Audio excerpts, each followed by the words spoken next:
Voltamos agora com a Semana da Invasão Extraterrestre. Observatório Espacial Arecibo, Porto Rico.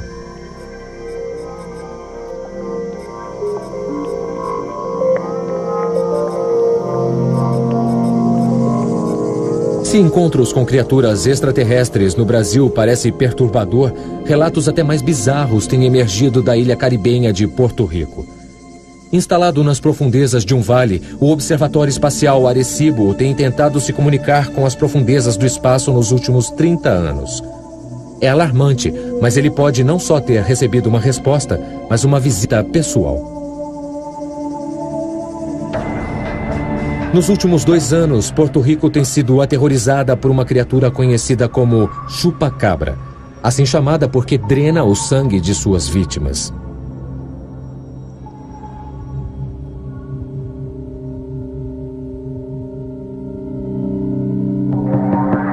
Obtivemos as únicas imagens conhecidas do que se acredita ser um chupa-cabra. Céticos dizem que é apenas a carcaça de um gato selvagem.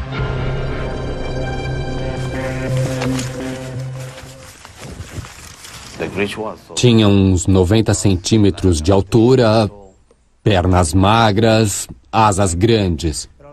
E não era como um pássaro, não era mesmo. Não era normal. Os pássaros voam, mas ele era muito rápido. Uau, era uma coisa incomum. Não era normal. O que exatamente os chupacabras são ainda é um mistério. Algumas pessoas acreditam que eles são o resultado de experiências genéticas secretas que escaparam de bases militares americanas na ilha. Outros estão convencidos de que são criaturas extraterrestres de outro planeta. As autoridades porto-riquenhas dizem são apenas cães selvagens. Seja qual for a verdade, os moradores locais estão apavorados. A cara dele era muito pequena, com 2 buracos no lugar do nariz e com uma boca que mal dava para ver. Os olhos eram como 2 gotas de água, mas vermelhas. Olhei e vi 2 criaturas com olhos como neon verde que ficaram vermelhos quando olharam para mim. E de repente senti uma corrente e não pude me mover. Não sei se era por medo ou se eram eles transmitindo alguma coisa. Era cinza, tinha de 90 centímetros a 1,20 m de altura e tinha olhos vermelhos e uma espécie de nadadeira nas costas. Estava flutuando fora da janela, agarrando a mão de Roderick. Nós entramos e ele fugiu.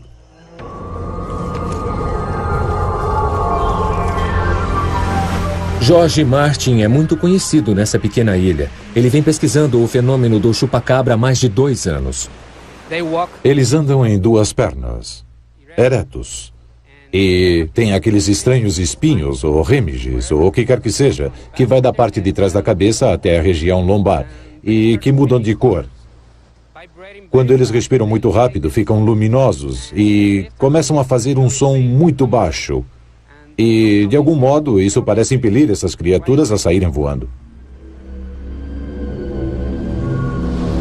Acredito que os chupacabras sejam de origem extraterrestre. No começo, eu pensava que eles talvez fossem algum tipo de manipulação genética, alguma experiência realizada aqui em Porto Rico e que tivesse escapado para o ambiente e pela qual ninguém quisesse se responsabilizar.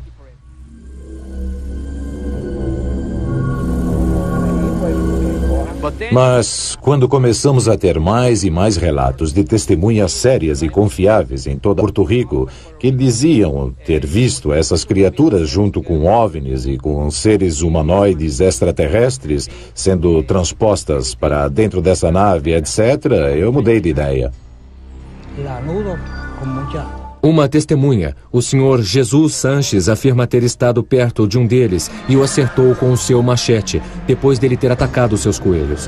Ele está convencido de que não se trata de um animal comum. Ouvi um barulho e então saí para ver o que era. Quando saí, a criatura passou por mim. Então, eu a acertei com um machete 2 vezes.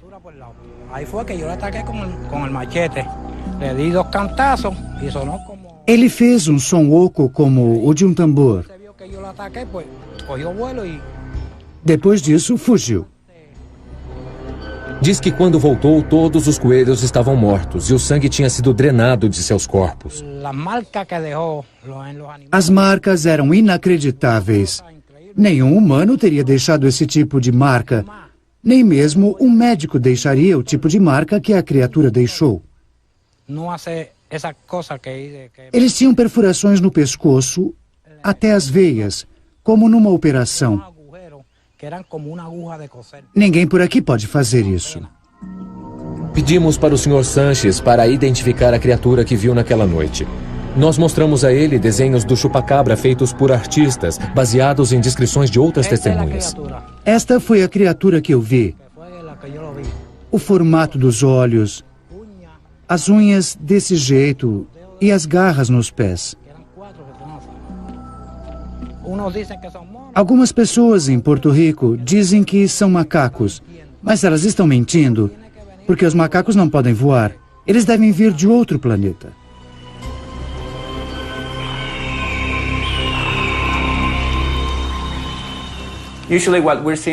Geralmente, o que descobrimos na necrópsia são ferimentos perfeitamente arredondados, de meio centímetro a 1 centímetro de diâmetro. Eles ficam na base do crânio e também na base da mandíbula. Mal vemos qualquer rigor mortis em qualquer um deles, mas eu diria que cerca de 3/4 do sangue dos animais é removido.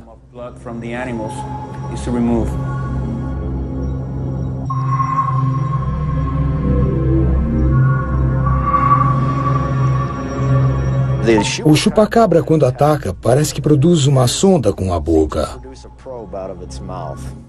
Talvez uma sonda relativamente longa de uns 15 a 20 centímetros. E eles inserem essa sonda em pequenos animais, como galinhas, patos e gansos, geralmente na área do pescoço.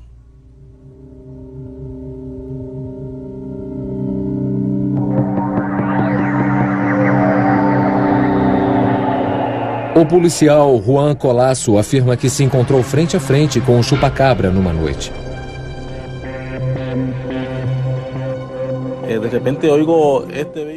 De repente ouvi o alarme do carro soar. Eu achei que alguém estava tentando roubá-lo, então desci as escadas correndo.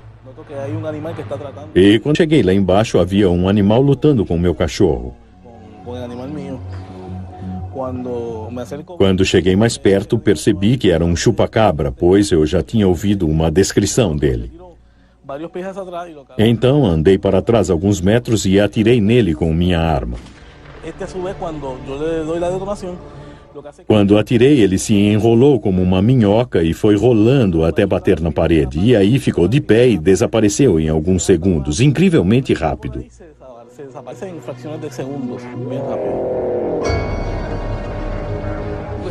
Temos milhares e milhares de ótimos testemunhos, de testemunhas confiáveis e acreditamos nessas pessoas.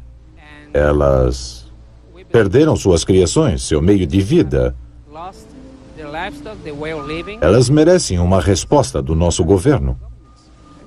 Eu nunca acreditei em OVNIs, nunca acreditei em nada assim, até que aconteceu comigo. Agora eu acredito porque vi com meus próprios olhos. O que acha que está acontecendo aqui? Não estamos sozinhos. Não estamos sozinhos e não estamos sozinhos no universo. É só... Podemos não estar sozinhos no universo, mas se os chupacabras forem realmente visitantes do espaço, melhor que estivéssemos.